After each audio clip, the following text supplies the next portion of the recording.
Рад нашей встрече, и мы продолжаем делать эпичную стену из эпоксидной смолы.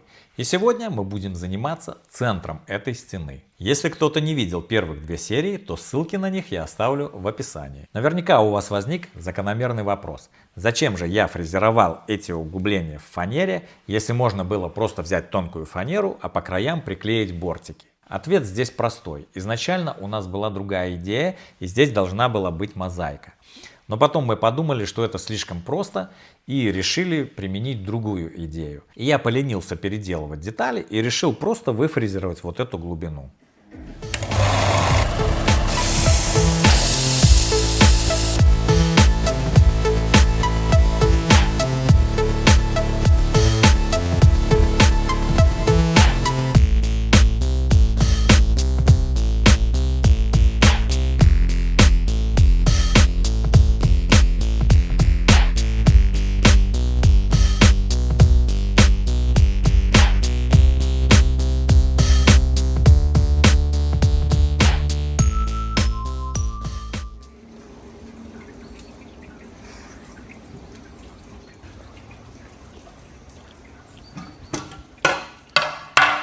Нам нужно заколеровать смолу в цвет фуксия. Это вот такой вот цвет.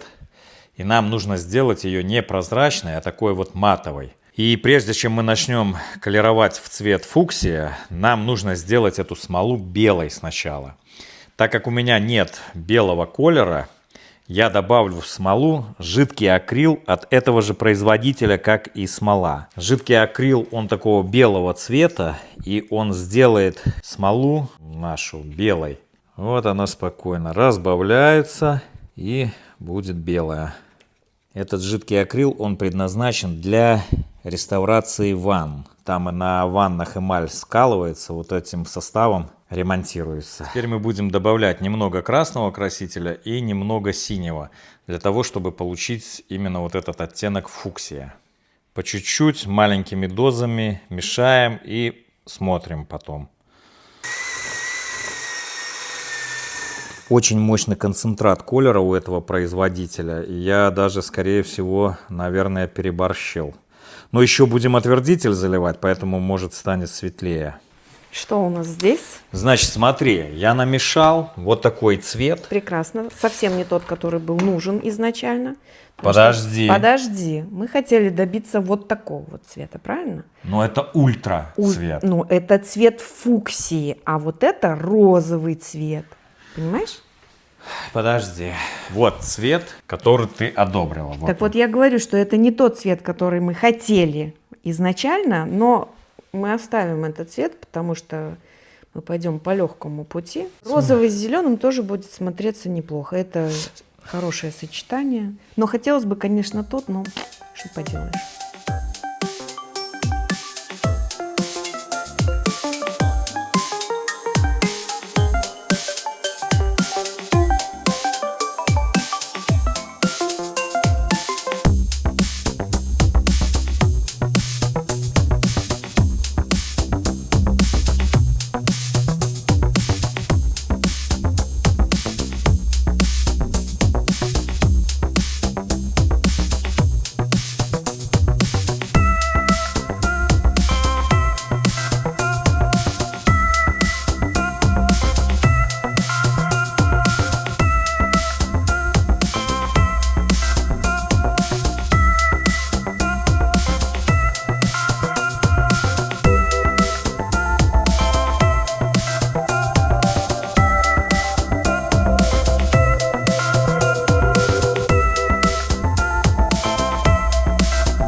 Ну что же, смола наша застыла, и теперь нам нужно выровнять поверхность, сошлифовывая все вот эти вот валуны алмазными дисками. И прежде чем мы посмотрим на этот процесс, я хотел бы рассказать для тех, кто учится на наших видео, немножко об алмазах, которые я буду использовать.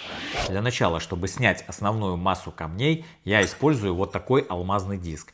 Этот диск предназначен для распиловки керамической плитки и каких-то там керамических материалов, ну и также камней, наверное. Этим диском я быстро поснимаю основную массу камней, не прилагая больших усилий. То есть он за счет того, что он тонкий, он быстро срежет все эти камни. Затем я возьму вот такую алмазную чашку и начну уже этой алмазной чашкой делать такое грубое выравнивание поверхности. Затем я возьму вот такую алмазную чашку и этой чашкой уже произведу более такое точное выравнивание, потому что она шлифует более нежно и не скалывает камни и не делает таких выбоин в камнях. После всех грубых алмазов мы перейдем к более таким мелким алмазным дискам. То есть вот такие диски на липучке. Начнем мы с крупности зерна 100 и закончим крупностью зерна, ну, примерно 800. Может быть 600, не знаю, как получится. Потому что уже при крупности 800 сам камень, он уже будет блестеть. Еще нужно учитывать, что после того, как смола застыла, она дала небольшую усадку. И когда мы счистим всю поверхность, у нас получится кое-где небольшие впадинки. И эти впадинки нам нужно будет снова еще один раз залить смолой.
Вот что у нас после шлифовки получилось. Вот мы видим раковины вот такие. Это из-за того, что произошла небольшая усадка. И есть еще такие раковины, вот как пустоты. Это воздух там был. Так, я сейчас возьму просто обычную прозрачную эпоксидную смолу и сверху подолью вот эти вот впадинки все и все раковины. Вот еще видите, выбоина получилась. Когда алмазом сошлифовал, вылетел кусок. Почему я не буду колеровать смолу? Потому что если подливать колерованной смолой, то в камнях есть такие, ну, микро-микро трещинки такие, которые на камеру не видно. Но если их залить уже цветной смолой, то они все такие будут, ну, в таких точках розовых. А мне бы этого не хотелось.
Ну вот, удалось мне достичь нужного результата, а именно, чтобы панель смотрелась как кладка стены из камней, чтобы камни как бы выступали над поверхностью смолы. Получилось это за счет того, что камни тверже, чем смола, и при шлифовке, когда шлифуется, все равно вот участки смолы, они больше счищаются, чем камни. Из-за того, что твердость материалов разная, камня и эпоксидной смолы. И когда уже полируешь, в итоге получается камень как бы немного выступает над смолой. И именно этого эффекта я и хотел добиться.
Под предыдущим видео, где мы закончили полировку эпоксидных деталей, было несколько комментариев вот такого рода.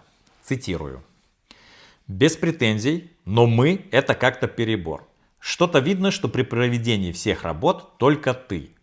То есть, когда я говорю слово «мы», я подразумеваю я и моя жена. Я знаю, что наши подписчики – это очень умные и интеллектуальные люди и относятся к нам с Татьяной как к одному целому. И прекрасно понимают наш общий вклад в наши проекты.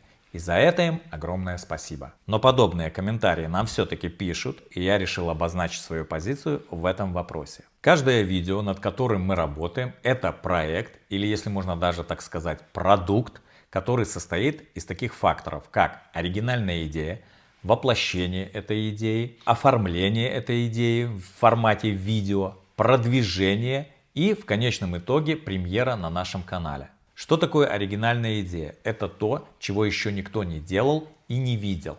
Генерировать идеи дано очень небольшому количеству людей на планете. Остальные их просто либо копируют, либо присваивают себе и выдают их за свои. Так вот, все оригинальные идеи наших проектов придумывает моя жена Татьяна, а я их просто воплощаю в жизнь. Да, воплотить идею это тоже очень важно, но все равно это второстепенно. Главная идея. Простой пример. Проведем с вами аналогию с модными домами.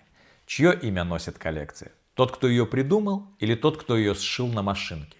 Ответ, я думаю, вы и так сами знаете. Помимо того, что идею нужно придумать и воплотить, ее еще нужно оформить в видео, которое зритель посмотрит на нашем канале. Так вот, музыкальное оформление всех наших видео написала тоже моя жена. А это, так на секундочку, больше 200 композиций. Да, музыка, может быть, придется не всем по вкусу, но она авторская и оригинальная. Ну и, наконец, продвижение. Самое важное в производстве любого продукта. Многие из вас не знают, что мы ведем еще другие наши социальные сети, которые насчитывают почти 700 тысяч подписчиков. И через эти соцсети мы продвигаем наши видео. И этим тоже занимается Татьяна. Так что тут еще большой вопрос, кто больше делает работы в наших проектах, я или она. Никогда не обесценивайте работу своей второй половины или своего партнера. И вот, исходя из своего опыта, я хочу сказать, что успех и реализация – это самое главное для мужчины.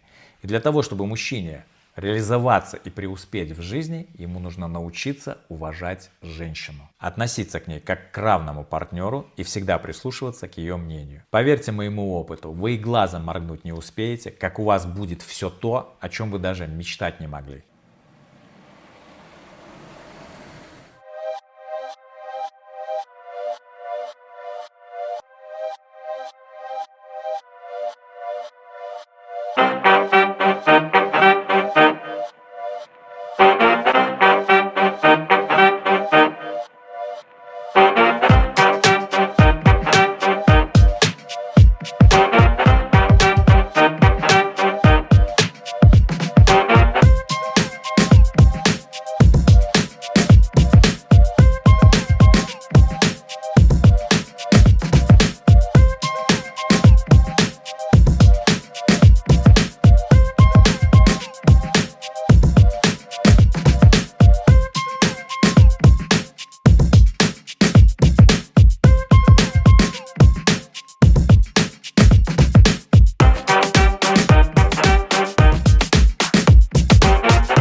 Те, кто смотрел предыдущие серии про изготовление стены из эпоксидной смолы, наверняка уже поняли, что это будет встроенный в стену шкафчик. В стене будет вырублена ниша, и он просто туда будет вставляться за подлицо со стеной.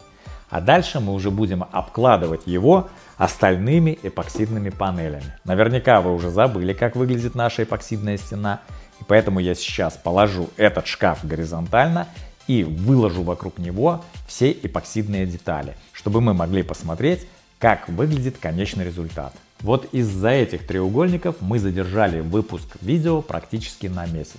Поскольку методом проб и ошибок мы осваивали эту вот технику декорирования практически с нуля. Если вам понравилась эта техника декорирования, напишите, пожалуйста, в комментариях, понятно ли вам было, как ее делать. Или все же стоит нам записать отдельное подробное видео о работе с этой техникой. Как вы уже знаете, наши проекты требуют очень много времени. И поэтому между проектами мы будем выпускать небольшие видео о нашей жизни, чтобы не разрывалась наша с вами связь. Кому интересно, огромное спасибо. Кому не интересно, ждите выхода проектов, они будут выходить по мере готовности, как всегда, в воскресенье.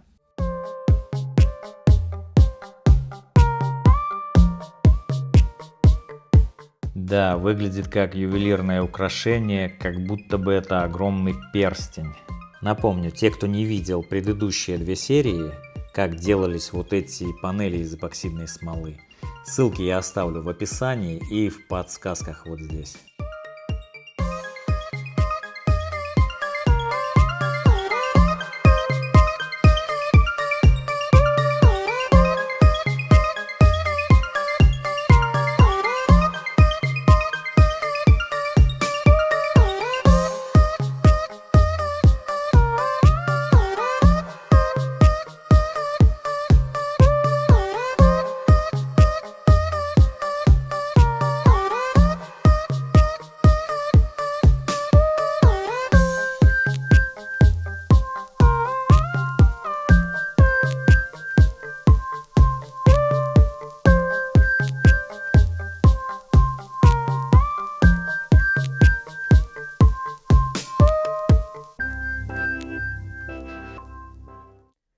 Техника работы со слоями из различных материалов не новая, принадлежит не нам, но мы работали с ней впервые. У нас возникло 2 момента достаточно сложных. Это добиться необходимого рисунка в конце и цвет. С цветом у нас все-таки не получилось добиться того оттенка, который мы хотели. А хотели мы воспроизвести имитацию поверхности морской ракушки галиотис.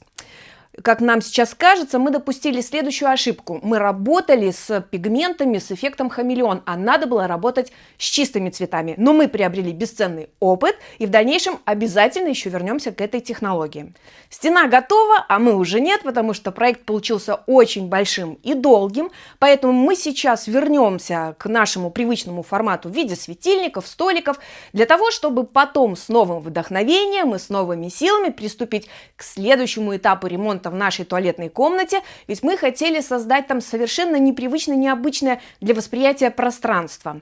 Надеемся, вам понравился результат. Пожалуйста, поделитесь своими впечатлениями в комментариях. Ну что же, мы уже приступаем к новому проекту. Если вам созвучно то, что мы транслируем, подписывайтесь на наш канал, на наши другие социальные сети. А мы, как всегда, говорим вам спасибо вам огромное за то, что вы у нас есть.